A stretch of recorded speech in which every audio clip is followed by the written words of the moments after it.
Aphrodite is remembered as the goddess of love and beauty, a figure of grace, attraction, desire made beautiful. But in the older Greek stories, beauty was only the surface of her power. Behind it stood something far more difficult to control, a force that could draw gods away from judgment, turn loyalty into uncertainty, and make the private choices of individuals echo through entire kingdoms. Aphrodite was not feared because she opposed love. She was feared because the Greeks understood that desire could be powerful, precisely when it felt irresistible.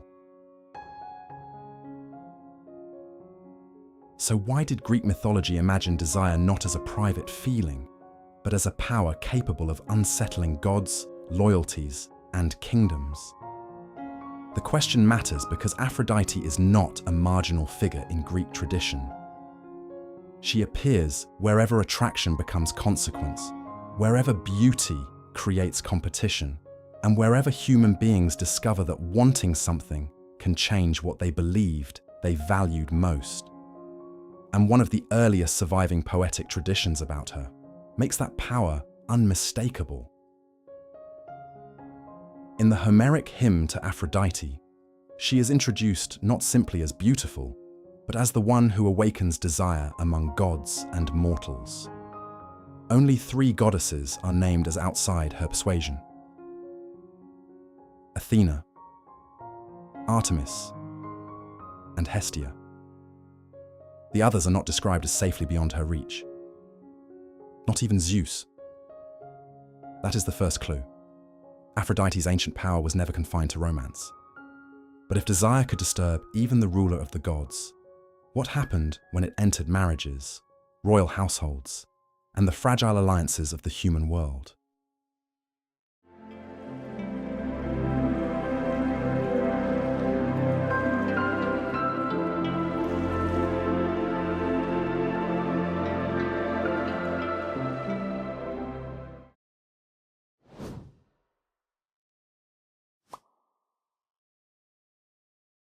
For many audiences today, Aphrodite arrives already surrounded by familiar images.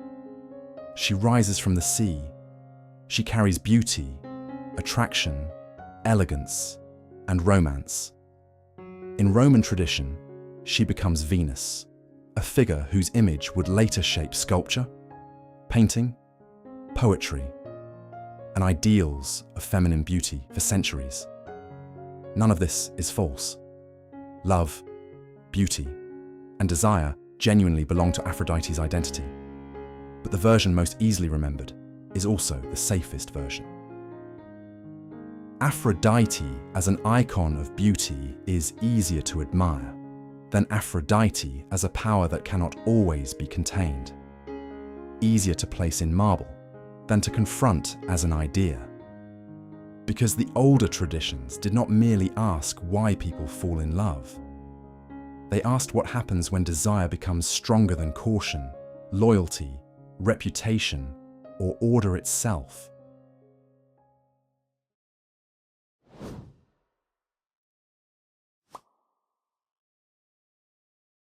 This is why Aphrodite matters far beyond the story of one goddess. If she represents only love and beauty, then her myths become elegant tales of attraction, memorable, dramatic, but ultimately decorative. But if she represents desire as power, the meaning changes. Desire is no longer simply a feeling between 2 people. It becomes a test of judgment, a force that exposes the limits of self-control, a pressure placed upon promises, households, and public honor. Greek myth was not recording literal historical events when it told these stories. It was using divine figures to explore forces that human beings recognized in their own lives: ambition, rage, honor, grief, and desire. Aphrodite stood at the center of one of the most uncomfortable of those questions. What if the force that most easily conquers us does not arrive as an enemy? What if it arrives as something beautiful, desired, and willingly followed? The answer begins with a poem in which Aphrodite seems almost unstoppable, and then, unexpectedly, becomes vulnerable to her own power.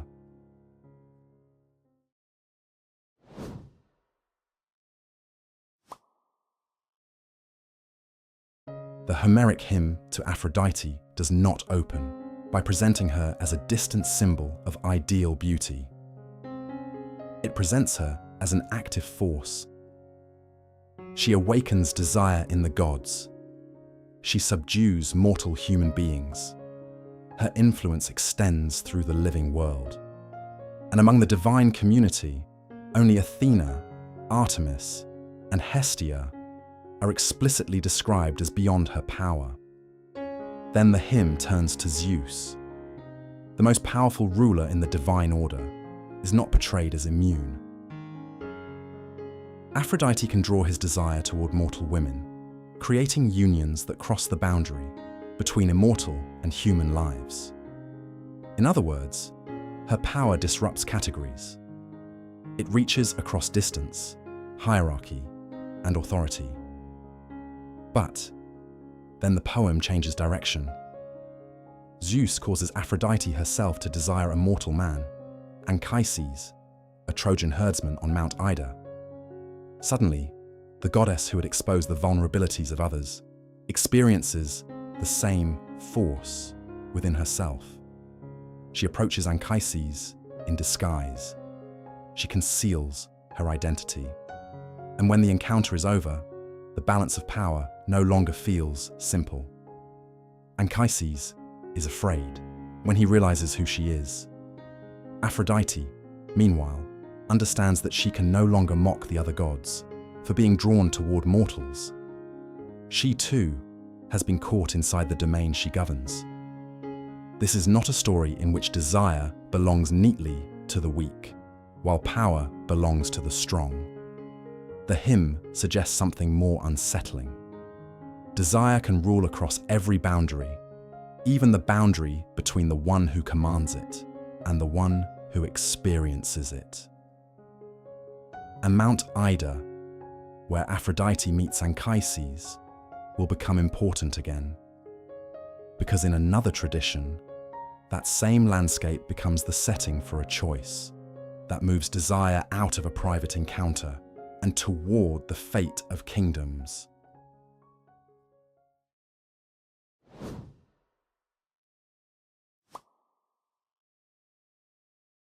The ancient sources do not give us one single fixed portrait of Aphrodite. Each tradition uses her power differently. In the Homeric Hymn, Aphrodite reveals the reach of desire itself. Gods and mortals are vulnerable to it, and even she is not entirely above it. In the lost epic tradition known as the Cypria, preserved only through later summary, Aphrodite appears in the sequence leading toward the Trojan War. At the judgment of Paris, she offers him marriage with Helen. Paris chooses her.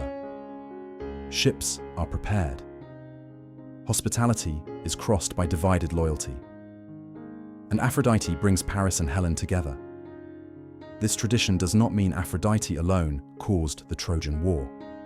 The surviving summary places the conflict within a larger mythic design, involving Zeus, Themis, Eris, rival goddesses, human choices, and consequences already moving toward collision. But Aphrodite's role matters. The reward she offers is not territory, not military triumph, not wisdom. It is desire fulfilled. And in this story, that promise is powerful enough to compete with every other form of advantage. Homer's Iliad gives the situation a more intimate, uncomfortable edge. In Book 3, Aphrodite rescues Paris from his confrontation with Menelaus and brings him safely back to his chamber. Then she goes to Helen. Helen recognizes her, and Helen does not respond as a figure peacefully swept along by romance. She challenges the goddess. She senses manipulation. She resists being drawn back toward Paris. Yet Aphrodite's authority remains greater than Helen's resistance. The source does not reduce this scene to a simple love story. It shows a woman aware that desire, divine pressure, public shame, and personal consequence have become almost impossible to separate. Then, centuries later in cultural memory, Aphrodite increasingly becomes Venus, the enduring image of beauty, attraction, and artistic perfection. Later, audiences did not invent her beauty, but they often remembered that beauty more comfortably than the ancient anxiety behind it. And Greek tragedy preserves that anxiety with extraordinary clarity.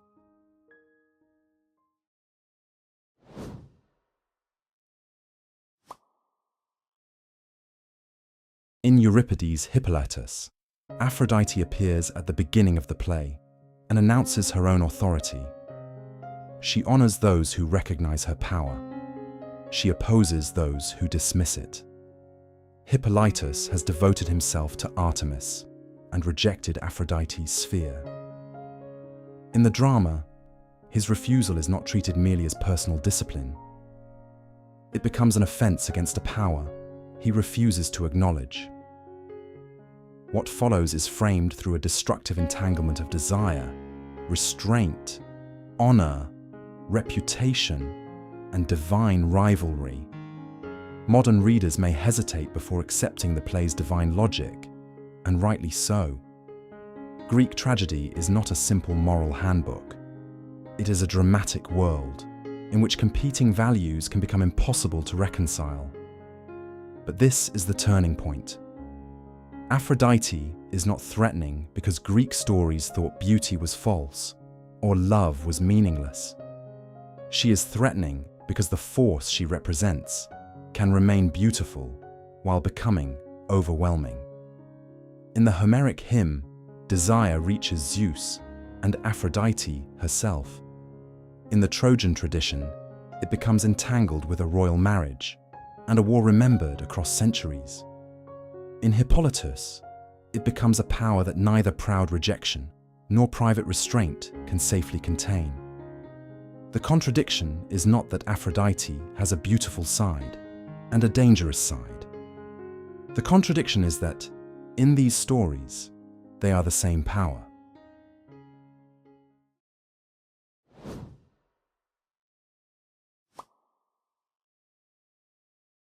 That idea changes how we see the human figures around Aphrodite. Helen is often remembered as the beautiful woman at the center of the Trojan War. But in Homer's scene with Aphrodite, she is not simply a prize, nor merely the willing image later stories sometimes prefer. She recognizes the force acting upon her. She speaks back. She senses the humiliation of returning to Paris, while warriors fight beyond the walls. Her beauty has become part of a story larger than her control. Phaedra, in Euripides' Surviving Hippolytus, carries a different emotional burden. She attempts to resist a desire that contradicts her sense of dignity and reputation. The tragedy does not present her as a simple symbol of weakness. It places her inside a conflict she cannot resolve without cost. And Hippolytus, determined to stand outside Aphrodite's world entirely, becomes another example of the danger of believing one can refuse part of human experience without consequence. These are not stories about desire being evil. They are stories about desire becoming unbearable when it collides with honor, marriage, identity, and public judgment. Aphrodite's power is felt most deeply, not when people surrender happily to attraction, but when they realize that what they want, what they owe, and who they believe themselves to be no longer align. That is the emotional cost hidden behind the graceful statue and the sea-born image. The goddess of beauty does not merely make people look toward one another. She reveals what can break when they do.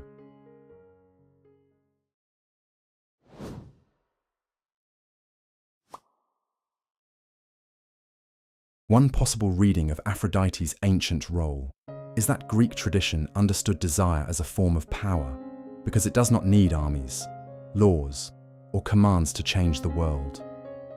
It begins invisibly. A glance, a promise, a longing, a refusal, a choice made privately. And then the consequences widen. A divine ruler is reminded that authority does not make him immune. A goddess learns that controlling desire does not place her beyond its reach. A prince chooses according to a promise. A queen finds herself caught between loyalty, judgment, and divine pressure. A household collapses beneath values that cannot peacefully coexist. This does not mean that every Greek story about Aphrodite carries the same message. Greek religion and myth were never one perfectly uniform system. Aphrodite could be worshipped, celebrated, invoked, admired, and interpreted in different ways across time and place. But the surviving literature repeatedly preserves a striking idea. Desire deserves respect because it can exceed intention. The Ashmolean Museum describes Aphrodite's later journey into Venus and into the enduring cultural image of love and beauty. That legacy is real. It is part of why her figure remains instantly recognizable. Yet perhaps the older stories remembered something that later beauty made easier to overlook. Aphrodite was not powerful because she made the world gentle. She was powerful because she made certainty fragile. Not every kingdom falls because of conquest. Not every loyalty breaks because of open hostility. Not every life changes because someone is forced into a choice they never wanted. Sometimes, mythology suggests, the most far-reaching consequences begin with something desired.